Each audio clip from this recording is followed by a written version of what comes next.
All glories to our beloved spiritual master. All glories to our beloved spiritual master. His divine grace, A.C. Bhaktivedanta Swami Prabhupada, who single-handedly found the deepest secret and meaning of life, the mystery that humanity has been searching for since time immemorial. He found this, and he understood it. It was confined to a handful of people on this planet.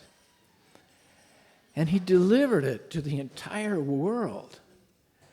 He is the man who has saved this world. He is the one man in history who has done this. Our appreciation, we can't begin to express how he has saved entire humankind. The world is saved because of Prabhupada.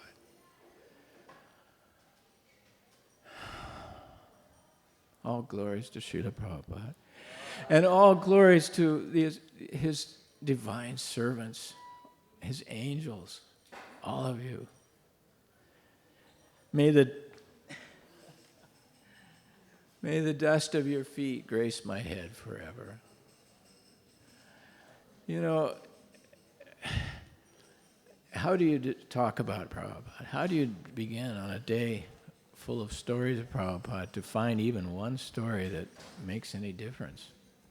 We could tell thousands of stories all day long, and the taste would only grow for more. Let me hear more, let me hear more.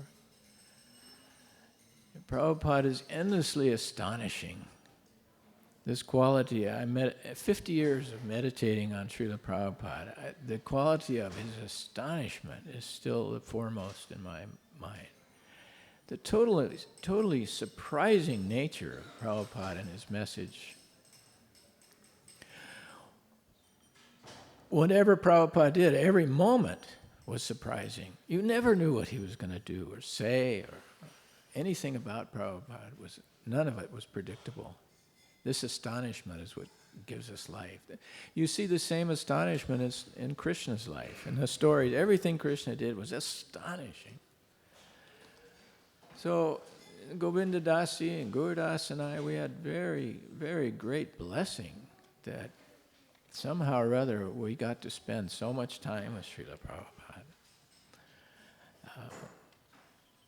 Govinda Dasi and her husband Gorsundar were some of Prabhupada's first servants and secretaries. They stayed with Prabhupada 24 hours a day for a year and a half in the early days.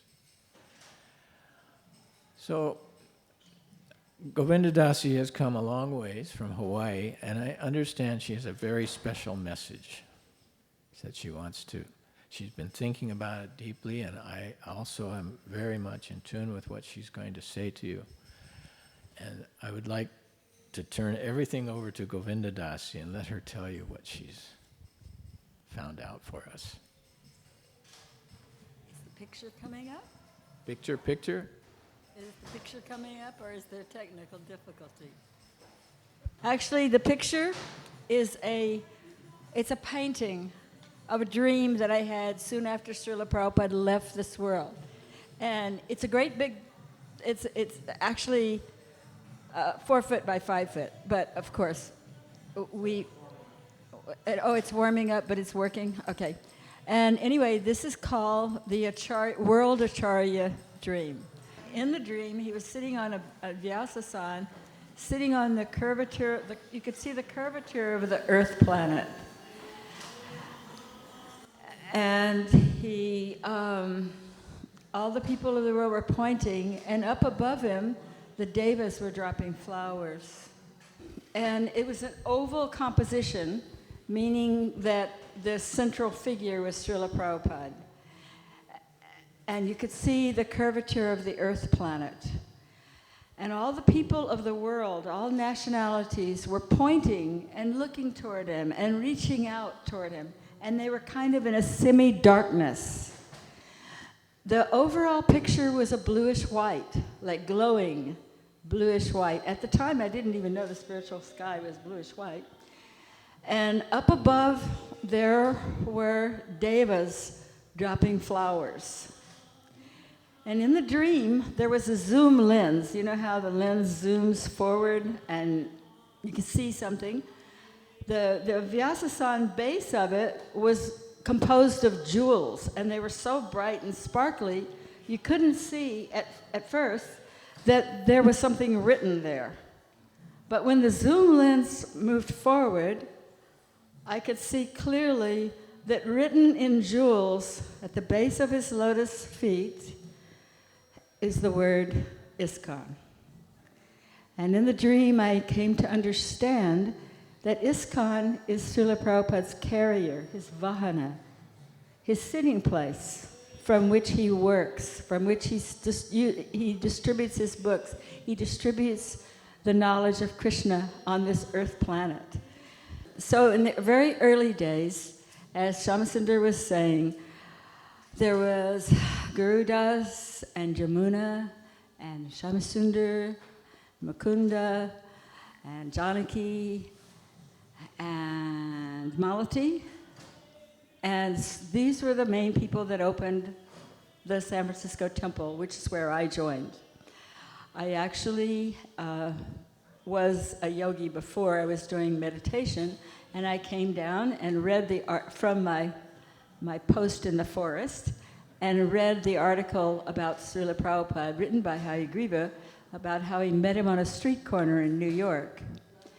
And immediately went to the San Francisco temple, and there I met Mukunda and Hayagriva and so many other devotees, and that was it.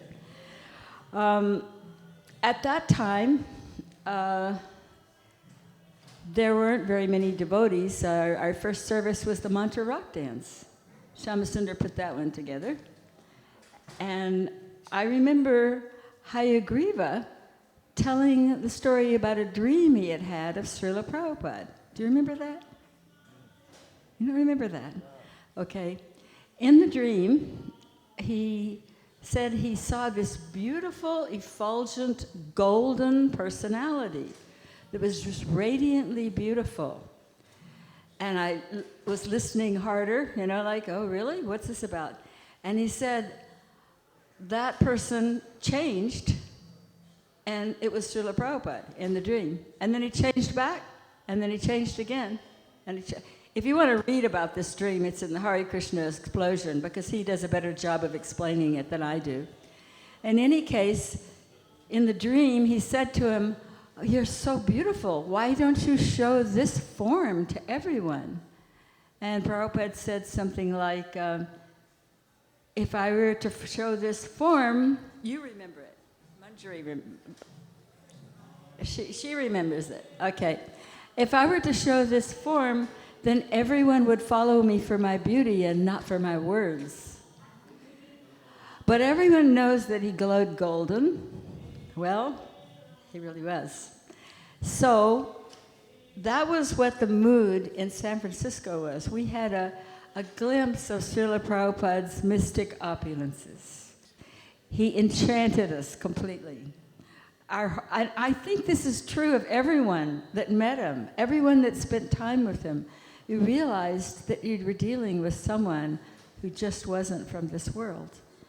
The moment you met him, your heart melted, tears started to come. Everything stopped. It's almost like your whole, everybody in here could nod and probably say they've experienced this. And what's wonderful, and I was telling Siddhanta earlier, is in his book, he put out a series of memories of Prabhupada.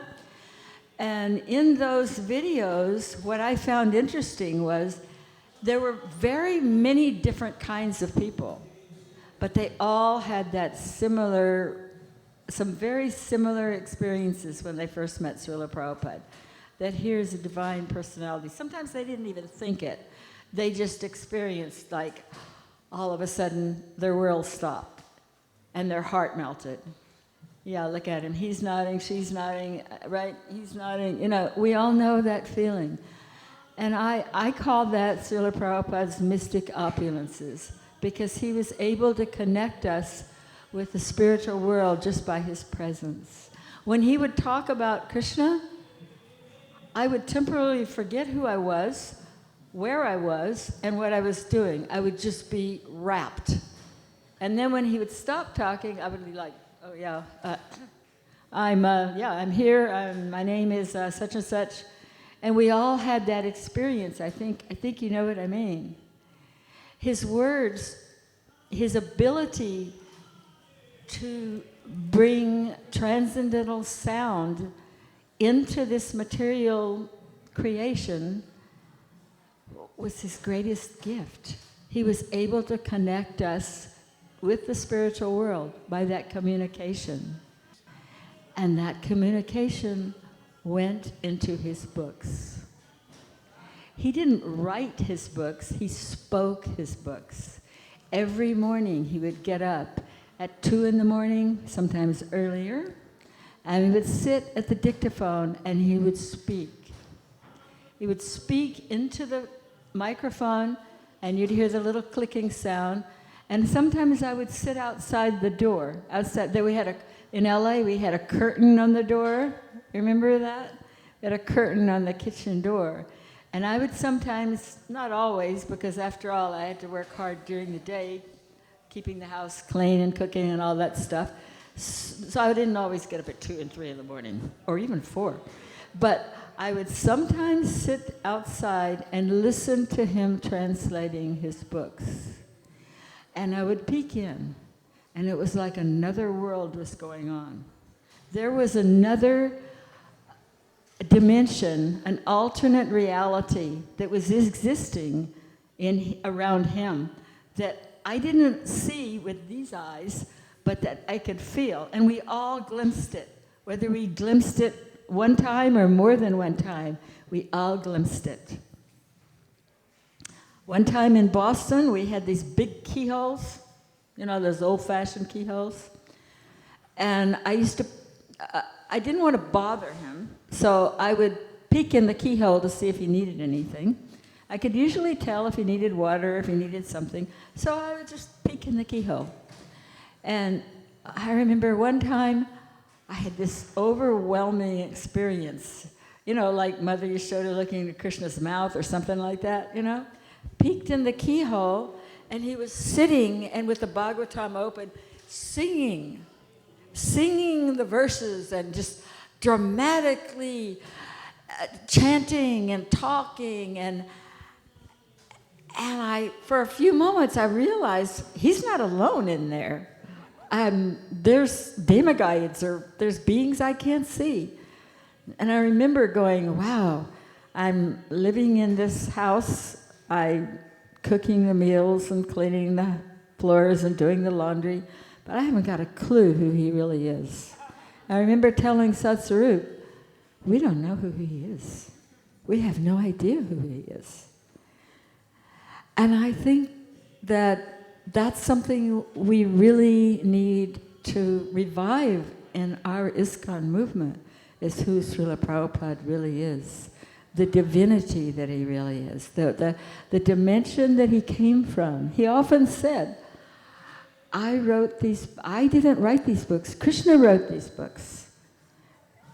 And this is so true. He didn't actually write them. You have to understand he spoke them.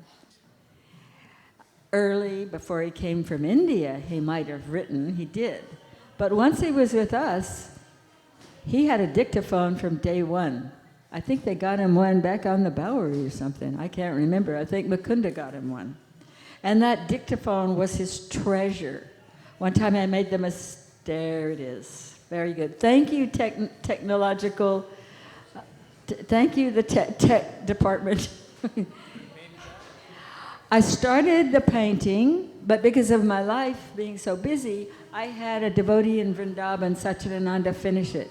He added the birds and a few things, but basically it's the same thing. Prabhupada's sitting, you can't see so good, but right underneath his, between the two elephants, there's an actual, in jewels, it's ISKCON. If you go to my website, this is posted there, govindadasi.com or harikrishnahawaii.com, and you can see it there. What I wanted to stress is his Vani. the mystic qualities of Srila Prabhupada and the fact that what he spoke is sacred. Can't be changed, can't be altered, can't be improved upon. I personally made the mistake of trying to correct him once. Yeah, what happened was, it was with good intentions. But sometimes things with good intentions don't work out that way. And he was going to be speaking the Brahma Samhita, the materialistic demeanor cannot possibly stretch to the transcendental, you know what I mean, to the transcendental autocrat, that from Brahma Samhita, which his spiritual master had spoken, and which he adamantly said, don't even change a comma of that. Don't touch it, because it's called Arsha Prayog. You never touch the speech or the writings of the Acharya. It's apirat. So, because he was going to be speaking this on a record album, I wanted him to put his best foot forward. I had a kind of a motherly feeling there. I did, didn't I? And he pronounced analogously, analogously, because I typed it up, then he read it to me a couple of times to practice. We were going to record it at the studio. You remember that? Remember we went to record it? Okay. So before we went, he had it written and he read it to me and I listened and, you know how he was practicing. And I said, Srila Prabhupada, actually, I think that word is pronounced analogously. He flashed fire in his eyes and he said, you pronounce it your way and I'll pronounce it my way. And guess what? He pronounced it analogously. Anybody can listen to that record album, and I think that was a British pronunciation, but I was unaware of it, perhaps. Anyway, I learned the hard way. And I think this is something that we really need to address in ISKCON now, is Srila Prabhupada's books. They have to remain as he spoke them, because the sound vibration is sacred. And what's so miraculous, which I consider incredibly miraculous, is that just recently, within the last year, a 320-something page transcript that was thought to have been burned in a fire long, long ago, some 30 years ago, suddenly resurfaced. It was just lost at the archives. Nobody knew it was there. And it was it's full of nectar. It was Ramesvara's transcript for the book, for the Lilamrita. Remember, you came down to our house in Laguna, and Harsharani came, and you came, and Mukunda Goswami now came. Remember? You don't remember? Okay.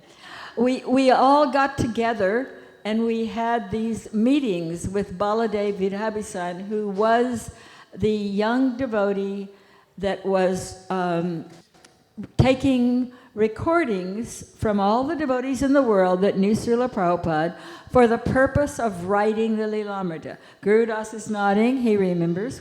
Did you come to our house in Laguna?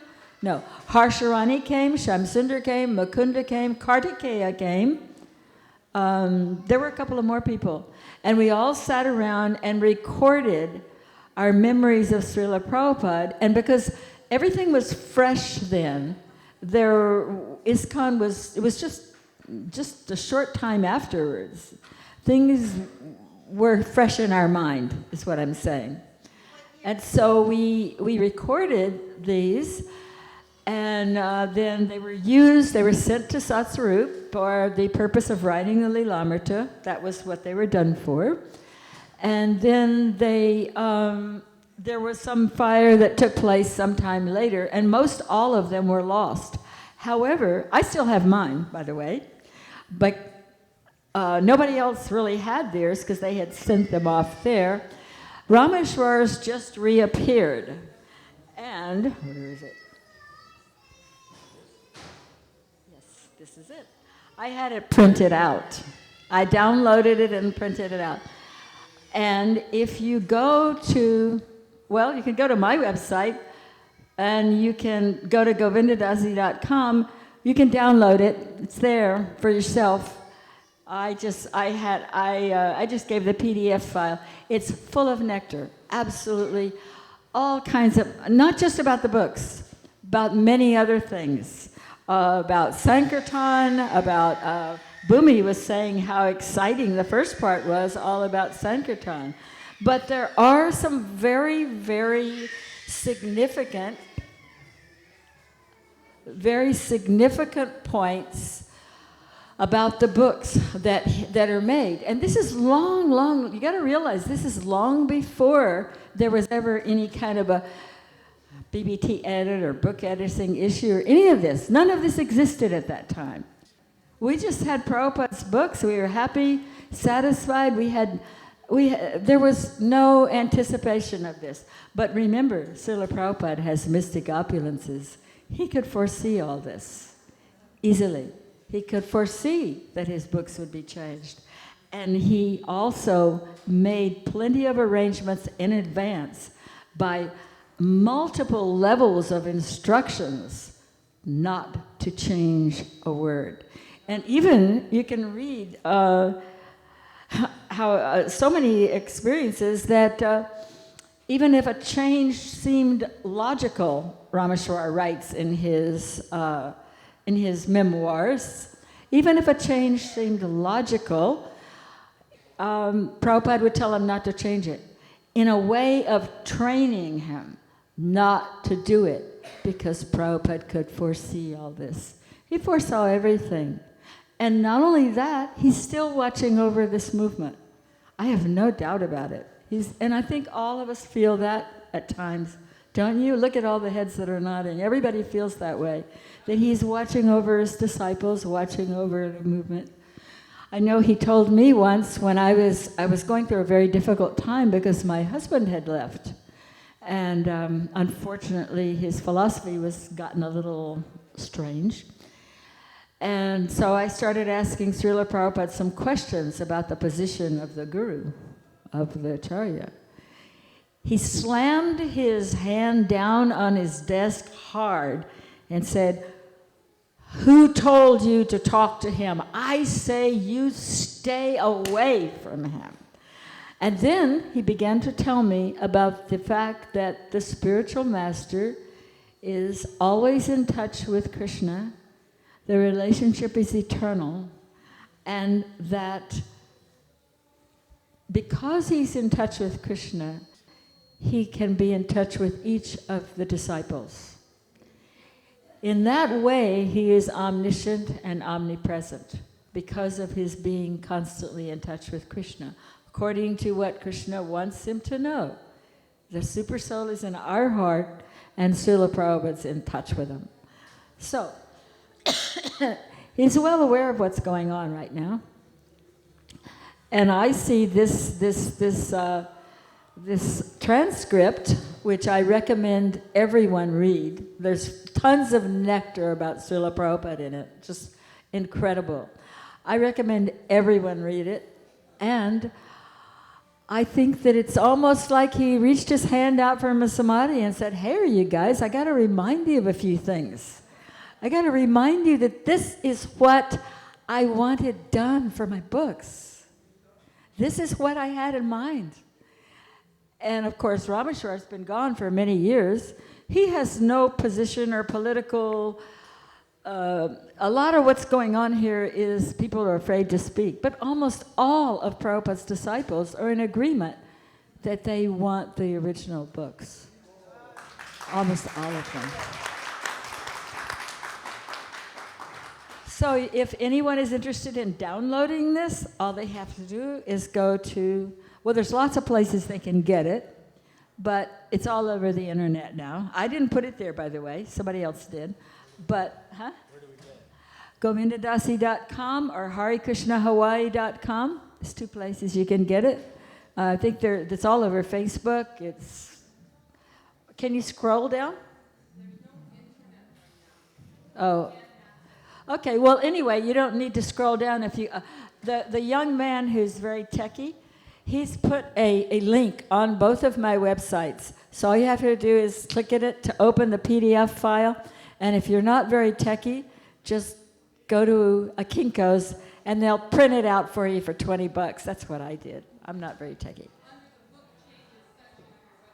It's under book changes. Yeah, it's under book changes because there's lots of other things too. There's a gallery with tons of pictures of Prabhupada that are totally not organized because I'm not organized, but one of these days I'm going to write stories about each one. But there's other stuff. And I'm sure there's lots of other places that you can get it. I'm not trying to say you have to go to my website to get it. But if you want that picture, you can go to my website and you can get that too. It's a pretty good, pretty high resolution. So I want everyone to see how Srila Prabhupada is actually, he's actually watching over everything. Everyone. So beautiful. Good. Anyway, now you speak so I can have a breather. Talk about the mystic opulences of Prabhupada. About the time he drove across the gully. Remember that? Prabhupada's mystic opulences. Well, just from a personal point of view, what you've been saying, I realized, about maybe 3 or 4 years back, that I was really losing my Krishna consciousness. I was just losing it. I was losing my Krishna consciousness. I was doing so many other things that I'd forgotten what it was like. And then I got very ill. I got very sick, and I had to take these heavy drugs that kept me at home for nearly a year. I had no taste for Prabhupada's books, but I opened one day, and I started reading it. I said, wait a minute, I have to start all over again. I have to go back to Srimad-Bhagavatam and start reading it from the first chapter.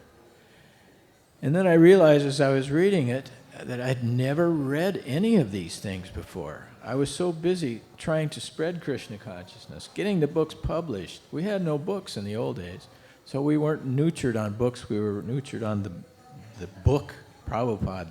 He was the book. The person Bhagavatam was our instruction. So I started reading the books again, the Bhagavatam. I'm up to about the middle of the 10th canto now. And I noticed a few weeks ago, I was about halfway into the first volume of it, and the tone started changing. It was like, wow, there's not very many commentaries, and the flavor of Prabhupada isn't there. And then I went back to the introduction and read, well, Prabhupada passed away before he finished the 10th canto, so his students wrote the rest. And Prabhupada's lost. The flavor of Prabhupada was lost in the rest of it. Of course, 10th canto is 10th canto. The juice is there, but the flavor of Prabhupada in the juice is gone a little bit. The mystic opulence. I don't know what it is, but when you read Prabhupada, his purports and his translations, they're different than any other writer. So I agree, you can't change these. You can't change this. Whatever he said in the beginning is there.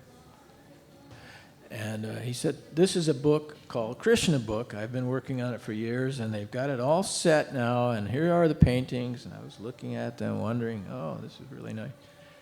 And he said, I want you to ask George to print this for us.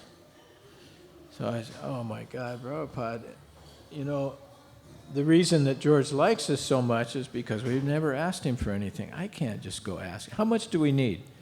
He said, $20,000. I said, wow, that's a lot of money. I don't think I should ask him this, Prabhupada. You ask him. He said, you be the good man and blame your spiritual master as the bad man. But you ask him. So I had no choice. And it's a long story, but to make it short, I had a meeting with George that next day, perhaps. And I spent the whole day with him choosing marble for the Berry place, or maybe it was for the Bhaktivedanta temple, new temple coming up, I don't remember. No, it was for Berry place. Very expensive Italian marble, and he was going to pay 3,000 pounds for that, which is maybe $6,000 in those days, $7,000, maybe equivalent to, say, $70,000 now. So I didn't want to ask him. He was giving all this, and all day long I was thinking, how am I going to ask him to print this book? And the short story is, we wound up that evening, late in the evening, at the sculptor's house who was selecting the marble. He was the sculptor laureate of England. He created the new coinage for with the Queen's bust on it. And when they went from the metric, from their old system, pound, shilling, pence, to the metric system, he created the coinage. So we were at his house having dinner, and I kept putting off asking George for this money. Finally, when dessert had been finished, and it was nearly midnight, I had to still drive back 30 or 40 miles to London. I asked him. I said, George, my spiritual master requested that I ask you, I have nothing to do with this, but he's asking you if you will print the Krishna book. I had been showing him pictures of the Krishna book and the pictures from the Krishna book. And he got this really belligerent look in his eye. He looked at me, okay, these guys are just like all the rest of them. All they want is my money. And just then a thunderbolt hit the house. A lightning bolt hit that house, and all the lights went out. There was total silence in the room. After 30, 40 seconds, the lights switched back on. I looked over at George's face, and he was lit up like this, and he said, well, how much is it then? That's mystic opulence. That's mystic opulence. And to top it off, the reason I know Prabhupada was behind this, because when I finally got back to Berry Place, it was maybe 1 o'clock in the morning, and his light was still on up there. So I tippy-toed up the stairs, and I went past his room as quiet as I could, and I heard, Shyam Sundar, through the door. I opened the door a little bit and peeked in, and he had this huge smile on his face. And he said, I told you that Krishna would help you. He knew. He already knew. I think so far as the Krishna book is concerned, there in this manuscript, this transcript, there's very explicit instructions by Srila Prabhupada about how he wanted the Krishna book printed. And even though it doesn't make sense to have it that size because of the cost of printing, when Ramesvara tries to suggest that they make it smaller, Prabhupada practically throws him out of his room. There's a few other things like that in there. Yeah, I do need that water.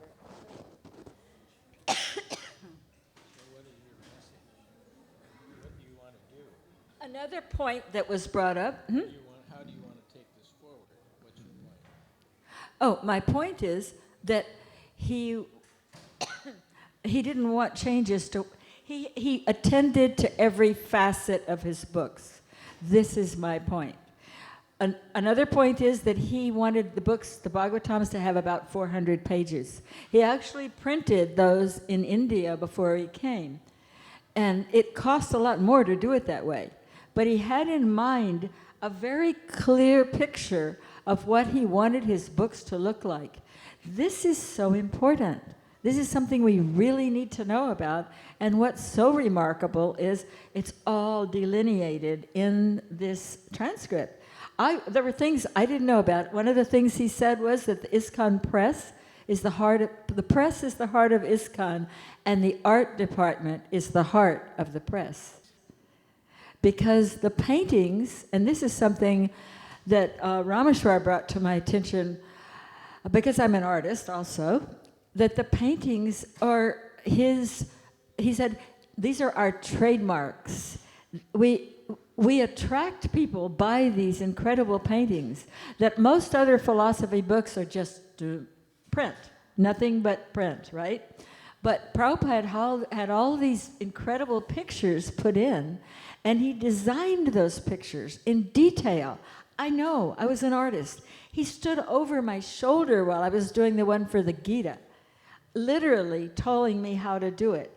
And for teachings of Lord, we were living in his apartment at that time. Gorsinder and I were traveling with him.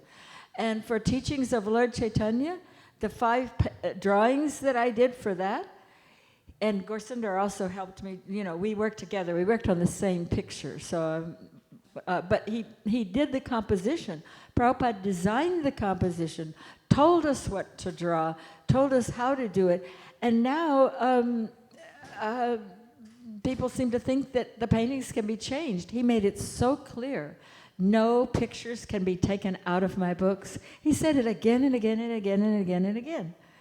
And they can't be changed unless you have something just as good or better to put in.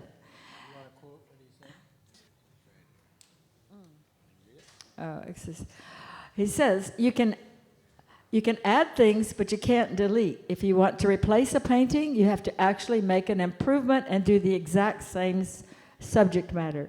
Once it's approved, it's eternal. That was his quote. Once it's approved, it's eternal. One of the heaviest incidences came up, I think, in 76 or 77. We wrote to Prabhupada about publishing his spiritual master's book, the Brahma Samhita. Because it had already been introduced to chant in the Gurukulas, we were chanting it all over ISKCON. And although Prabhupada in 75 said, you cannot read the Gaudiya Math publications directly, you cannot approach my spiritual master or Bhaktivinoda Thakur directly, you have to learn their teachings through me, through my books and my lectures. So this was a big incident in 75 because the devotees were already buying the Gaudiya Math publications. So Prabhupada completely smashed it. It was either 76 or 75. Anyway, this is on a tape and a heavy letter to Radhaballabha. So I'm skipping some things there. He says, I think Radhaballabha had a room conversation. Tamal was there. There's a lot of in-betweeners. But the important point is, you cannot make any changes in my spiritual master's book. What about the incorrect grammar, we asked. Prabhupada's reply, you cannot change one comma, not even a comma, not even a punctuation mark. That is the etiquette. The etiquette is called Arsha Prayog, which is whatever the Guru has spoken, that is set in cement for eternity. And Prabhupada expresses this so clearly in these descriptions to Ramesvara. So I can't read it all. Look at the size of this thing. But there's lots of really wonderful pastimes in here. I recommend everyone download it. But I think we're about to be shut down because our honorable host is telling us that our time is up.